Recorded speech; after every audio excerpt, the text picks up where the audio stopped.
Assalamualaikum salangon usan ini bataro sandangon samaya bagalugantan usa manok niata no ingredients na bawang andul sibuyas kasila kamantis tapos yan ang ilalagay ko sa manok. Fresh tomato yan. Tapos, ito yung manok natin. 4 kilo siya. Fresh chicken din ito siya. Yan. So, yan ang luya natin. Fresh ginger. Tapos, ito yung olive oil. Mainit na siya. So, ngayon, ilalagay ko na yung sibuyas at bawang. Ito yung iuna ko yung ingredients na dry. Yan.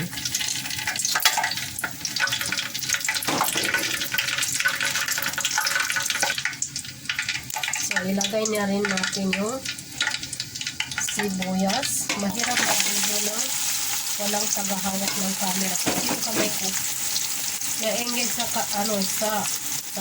camera, isa sa Yan.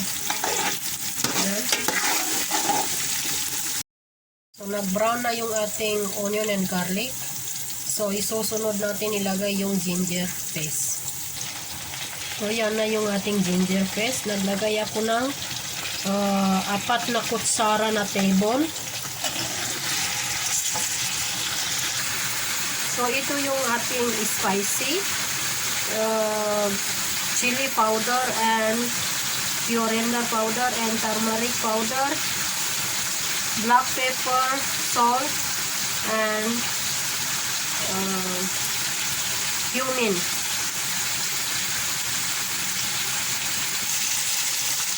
So, ilalagay natin yung spicy. Yan.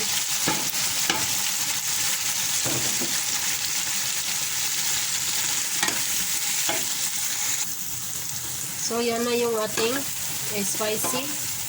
So, isunod natin yung manok. Bismillahirrahmanirrahim.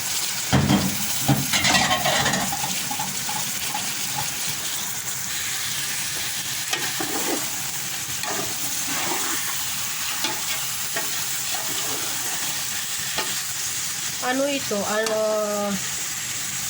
Murgi buna. Buna murgi. Ewan ko ba? Buna ang tawag nila sa pagluluto ng ganito na walang tubig, buna siya.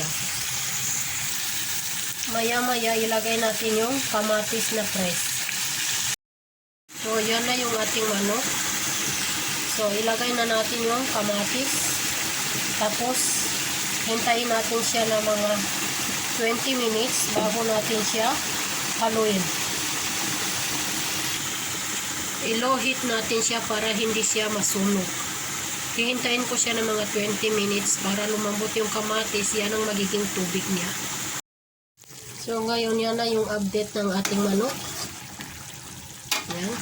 Hindi makita.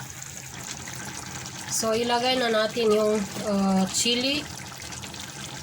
Ito siya. Walang yan. Hiniwa ko siya sa middle. Tinanggal ko yung seeds niya. Yan. So, maghintay lang ako ng mga 5 minutes. Tapos na siya. So, naluto na yung ating manok.